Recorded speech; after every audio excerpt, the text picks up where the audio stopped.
अस्सलामुअलैकुम दोस्तों, क्या हाल चाल है? ठीक ठाक है। उम्मीद करता हूँ कि ठीक ठाक होंगे। आप देख रहे हैं मिस्टर रैबिट फार्म। तो आज हम आपको दिखाने वाले हैं केज के ऊपर शापर डालेंगे, क्योंकि सर्दी रात को बहुत ज़्यादा हो जाती है। उसकी वजह से हम प्लास्टिक का शापर ऊपर डालेंगे ताकि अंदर का टेम्परेचर जो है वो नॉर्मल रह सके और हमारे रैबिट सर्दी से महफूज रह सकें। चले हम आपको दिखाते हैं। तो दोस्तों, जैसा कि आप जानते हैं, हमने आपको बताया था कि सर्दी बहुत ज़्यादा बढ़ रही है, जिसकी वजह से हम ये जो प्लास्टिक का शापर है ना, वो अपने जाली वाले हिस्से के ऊपर लगाएंगे। पिछले इस आधे हिस्से में तो हमने छत डाली हुई है, उसके ऊपर सीमेंट के साथ पक्का किया हुआ है कि वहाँ पे बारिश वगैरह का पानी अंदर नहीं जा सकता। लेकिन जो आगे हमने हिस्सा छोड़ा था जहाँ जाली लगी हुई है, रात को हमने उस हिस्से पर शापर डाल दिया था। वीडियो मैं नहीं बना पाया क्योंकि रात थी, रात को सर्दी बहुत ज़्यादा थी, तो मैंने रात को ही शापर ऊपर डाल दिया था। ये देखें, ये जाली लगी हुई है और इसके ऊपर हमने सारे के ऊपर शापर बिछा दिया है ताकि पूरी रात इन्हें जो नमी वगैरह है, जो पूरी रात जो त्रेल पड़ती है ना, नमी वगैरह होती है, उससे ये बचे रहेंगे। शापर तो गीला हुआ था लेकिन अंदर शुक्र अल्हम्दुलिल्लाह जो ज़्यादा सर्दी अंदर नहीं जा पाई। प्लास्टिक के शापर का एक फ़ायदा ये भी है कि ये अंदर की हीट को बाहर नहीं आने देता, इसीलिए हमने इसे पूरा कवर कर दिया है। तो पूरा कवर करने के बाद हमने जो अंदर वाला हिस्सा था उसे अच्छे तरीके से मेंटेन किया है, वो भी हम आपको दिखाते हैं। सबसे पहले हम इन्हें जो सब्ज़ चारा है वो डाल लें। इनकी टोकरियों पर हमने ये जो बरसीन ला कर हमने रखा था वो हमने डाल दिया इनकी टोकरियों पर, ताकि ये अच्छे तरीके से खा लें। सुबह सुबह इनको सबसे पहले चारा डालने की ज़रूरत ही होती है, क्योंकि रात को हम चारा डालने के बाद इन्हें बंद कर देते हैं तो पूरी रात ये उसी पर ही गुजारा करते हैं। सुबह उठते ही सबसे पहले इन्हें चारे की ज़रूरत होती है, इसीलिए हमने सबसे पहले इन्हें चारा डाला है।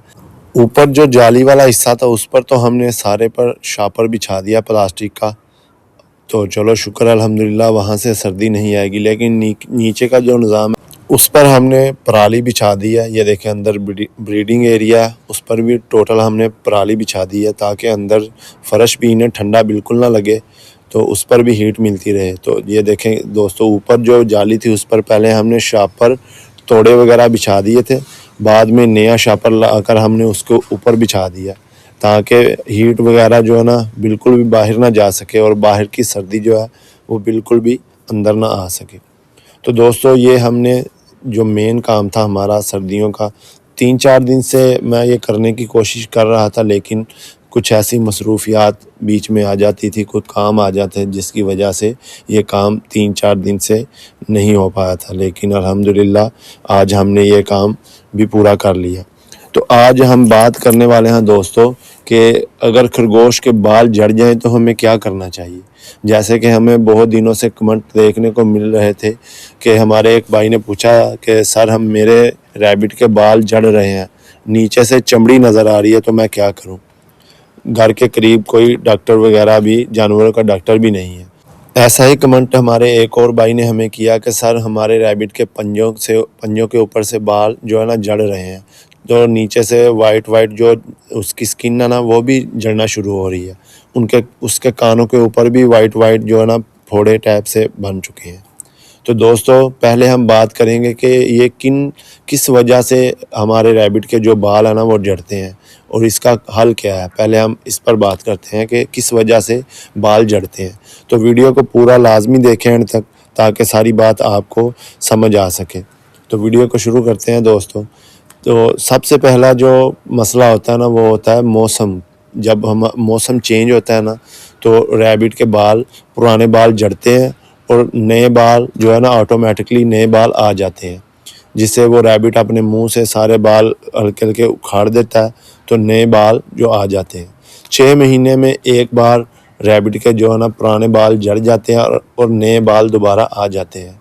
इसमें तो ज़्यादा परेशान होने वाली बात बिल्कुल भी नहीं है। तो जो दूसरे नंबर पर बात है वो है दोस्तों कि डाइट। अगर हम अपने रैबिट को अच्छे तरीके से डाइट नहीं देते, वो चीज़ें हम उसे दे रहे हैं जिसमें फ़ाइबर की कमी है, तो उस वजह से भी हमारे रैबिट के जो है ना बाल झड़ना शुरू हो जाते हैं। क्योंकि जब फाइबर की कमी रैबिट को होती है तो उसकी वजह से रैबिट के बाल झड़ते हैं। तो हमें सबसे पहले क्या करना है कि रैबिट की जो डाइट है ना उसे मेंटेन करना है। तो रैबिट को वो चीज़ें दें जिसमें फ़ाइबर की मिकदार ज़्यादा हो। कोशिश करें कि आपका रैबिट जो है साथ में पानी भी पिए, पैलेट वगैरह दें उसे। फाइबर की मिकदार जब आपके रैबिट के जिस्म में पूरी होगी तो इंशाल्लाह उसके बाल नहीं झड़ेंगे। तो तीसरे नंबर पर जो है वो है कि रैबिट बहुत ही नाजुक जानवर होता है। अगर वो परेशानी में आ जाए या किसी भी दबाव में अगर रैबिट होता है तो तब भी रैबिट के बाल झड़ना शुरू हो जाते हैं। जैसे कि बार बार उसका घर बदलना या जंगली जानवरों से, कुत्ते से, बिल्ली से जब वो डर जाता है तब भी परेशानी की वजह से वो सहमा रहता है तो उसके बाल झड़ना शुरू हो जाते हैं। तो कोशिश ये करें कि अपने रैबिट को एक अच्छा और सेफ़ माहौल दें ताकि आपका रैबिट किसी परेशानी या दबाव वगैरह में ना आ सके। जब रैबिट परेशान हो जाता है तो वो खाना पीना कम कर देता है, ज़्यादा सुस्त रहना शुरू कर देता है, तो उसकी वजह से वो कमज़ोर होना शुरू हो जाता है। तो उसके बाल जो है ना वो रफ़ हो जाते हैं, चमक ख़त्म हो जाती है। जब भी हम अपने रैबिट को एक अच्छा माहौल देते हैं ना, जिसमें वो अच्छे तरीके से खुश रहता है, तो आपके रैबिट को ये मसला बाल झड़ने वाला बिल्कुल भी नहीं होगा।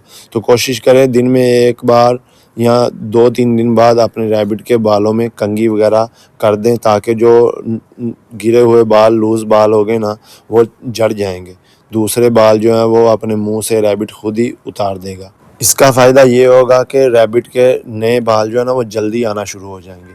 तो आप देखेंगे कि कुछ ही दिनों में आपके रैबिट के जो बाल हैं ना वो चमकदार और अच्छे घने हो जाएंगे। तो वीडियो कैसी लगी हो दोस्तों, लाइक और सब्सक्राइब ज़रूर कीजिएगा और